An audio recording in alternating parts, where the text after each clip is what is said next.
What is going on, football fans? We're back at it with another quick video for the New York Football Giants. Today, of course, was the sixth day of OTAs. We will now have a break before Tuesday when the Giants come in for mandatory minicamp, so we're looking forward to that. But today, from what I read, a lot of the same things from 2 days ago. They practice a lot in the red zone, a lot of 2-minute drills. The offense received the ball with a minute 54 to go. They simulated a 2-minute drill with one timeout and a minute 54 to go on the game clock, in which the offense had to go from their own 25 to get into field goal range. The offense was successful in most of those opportunities behind Eli Manning and Daniel Jones. A couple of good standouts I wanted to talk about. The first guy I'll talk about is DeAndre Baker. DeAndre Baker didn't do anything special from what I read, but he continues to remain silent. You're not hearing his name. He's not committing penalties, and he's shutting down that side of the field, and he worked with the first-team defense today opposite Janoris Jenkins. So DeAndre Baker, we'll see, but he very well may be the start opening day. I think it's going to be a great battle in training camp. It'll be between him and Sam Beal. That is something to keep an eye on for sure. Corey Coleman continued to thrive, and I expect Corey Coleman to have an expanded role this year. I really do. He's an explosive wide receiver. We saw it in the kick return game.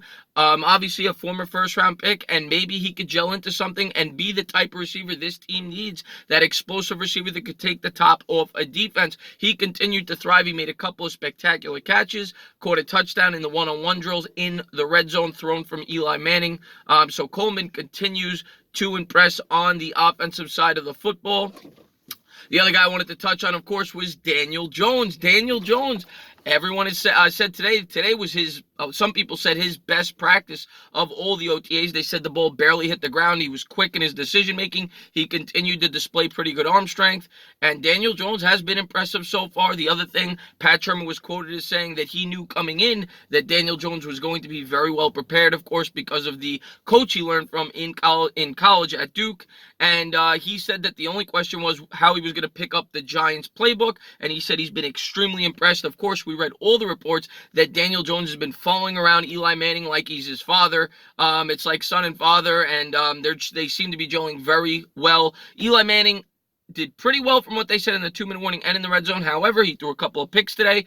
The first pick he threw was to Ty Davis, and Ty Davis was a standout today, and he's been a standout from what I read in most of the OTAs throughout this camp. Ty Davis, of course, was undrafted last year. He came in as the middle linebacker for the Giants. He started a few games, had 32 tackles, a couple of sacks, and came up with an interception today as well as a batted ball. So look for Ty Davis to potentially have an expanded role in this defense this year. That could potentially be a battle between him and B.J. Goodson. So Ty Davis was a standout today. Jabril Peppers came up with his second interception of OTAs today in a ball that was batted by Janoris Jenkins. So Jabril Peppers continues to thrive, and you're hearing a lot of great things about his leadership skills, and he may be possibly the best player in this defense this year. A lot of good things have come out of camp from Jabril Peppers. The other guy that was mentioned is DeAndre Baker. DeAndre Baker started with the first team opposite of Jenkins, and from what the blogger said is he continues to remain silent. And when you're a cornerback, that's a good thing. That means the ball's not being thrown your way. You're not committing penalties, and they have been impressed with Baker. Look for that to be possibly the hottest battle in training camp between Baker and, of course, Sam Beal. Sam Beal, of course, last year's draft pick before he got hurt, was probably going to be the starter going into this year before the draft, and then we took DeAndre Baker. So that is going to be a highly contested battle. Beal has a little more experience in terms with the playbook, but Baker is probably the more talented player. That is going to be a battle. I'm really looking forward to that as training camp approaches. Of course, we've got mandatory minicamp on Tuesday, so we'll get more in depth. I'm sure that we'll see more reps from Daniel Jones potentially with the first team, but Daniel Jones continues to impress. And Eli Manning threw a couple of picks today, but they said Eli still looks good. He's got good arm strength, so we'll see going forward. If this potentially becomes a quarterback competition, I still expect Eli to be the starter day one. But that was the news and the notes for the most part on today's minicamp. We're gonna have a few days off before we get ready for mandatory minicamp.